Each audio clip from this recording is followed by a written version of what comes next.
Hello, you're watching TVP World Talks. I'm Igor Protasowicki.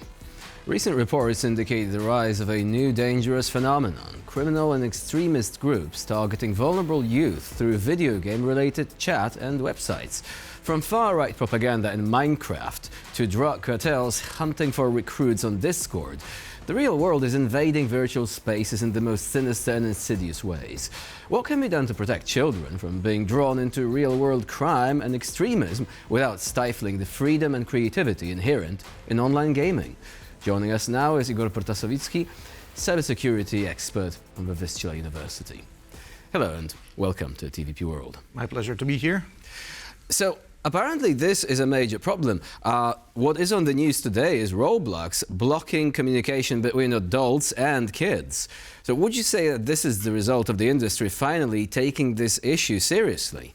Well, we are dealing with an issue that's been growing through years for now, because online gaming is a very big industry since early 2000s. Basically, if you have time for online gameplay, it means you have lots of time overall. We, the adults, may spend hour, 2 hours a day, sometimes if we're lucky. But with youth, whenever they finish school, it's a very simple solution to spend some time online, not occupying your parents' time. So they jump straight in, and unlike on major social media platforms, there's hardly any monitoring. I mean, how do you monitor like in-game chat or chat in the lobbies or Discord? And that is where the criminal groups of various kinds are actually seeing this window of opportunity, right? Yes, with modern technology it is quite simple to monitor everything that you spend and exchange online, including all text messages that you send on whatever chat you use. We currently see that live on social media because all content that is published is verified by algorithms, and all messages, all comments that we leave are verified as well. On online gaming industry, on the other hand, basically there was not that much of an urge to do that, because when you're occupied with a game you have no time to exchange information. On the other hand, we have computer forums dedicated to online games, we have Discord servers dedicated to online games, and that is the place where you can spread whatever information you desire. And the problem partly is that, if you have automated filters, they're easy to bypass. I mean, they result in absurdities, like there were reports that the word white was banned. You couldn't name your character like a white wizard, for example. But if you actually use different symbols, you could easily bypass this. I mean, this was a problem that was discussed in one of the articles, that people were making swastikas out of ordinary symbols. And this was still not actually caught by the filters. Do you think AI could help in this regard by introducing a more sophisticated analysis there?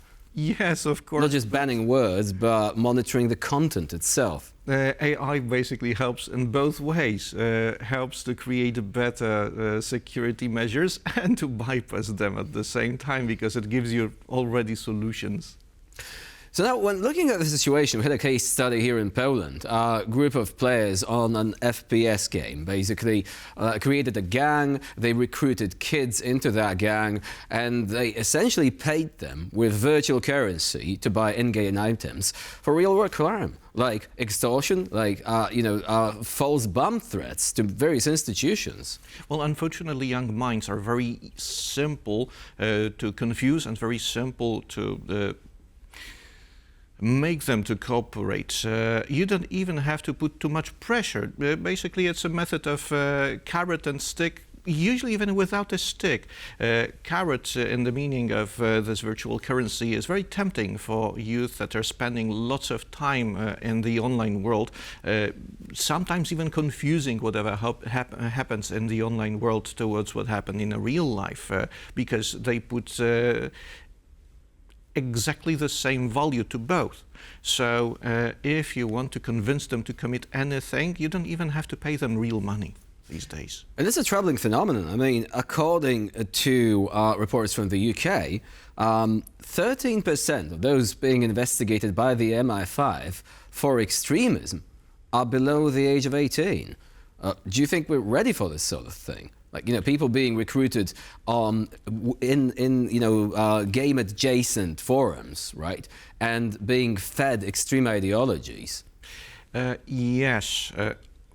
In Poland, our services and any means responsible for providing security, and homeland security especially, already have those fields infiltrated. So it's under specific supervision. We're not able to detect and prevent everything, but with current measures, we're ready to at least provide a decent level of verification before something happens. We are ready to alert in a larger scale, and maybe that will help us to prevent actions in a larger scale. For example, live attacks. We should actually pay particular attention to that, because Russia is known to recruit people from various walks of life, possibly also minors, by tempting them with easy pay for some innocuous tasks, which turn out actually to be related to criminal or violent activities.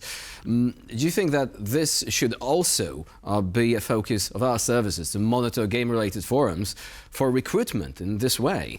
Yes, it is, and that is the very good reason why it actually happens. If we're talking about Russia, we're talking about specialized cyber forces that belong to army counterintelligence right now. They operate in many different levels, supporting and providing means and measures for different sorts of attacks, including misinformation and misleading guidance. They don't have to be connected to the real actions that happens on the battlefield. What may happen is actually confusing operation with sending specific information, spoofing to be extremists, for example. Disposable assets. Right? Exactly. And the outcome will be exactly the same as it would be indicated by extremist organization. So do you think age verification or the provision of ID for participating in online games would be the solution? I mean, on the other hand, it is about not restricting access. I mean, we also don't want to cause any sort of panic. We don't want to create an impression that video games are the source of violence or depravity. I mean, this has been done before, like in the 1980s, and didn't really work well. How do you strike a balance here? Well, if we're talking about age verification, I wouldn't be so harsh about that. Maybe not to ban minors to play games and participate in online chats.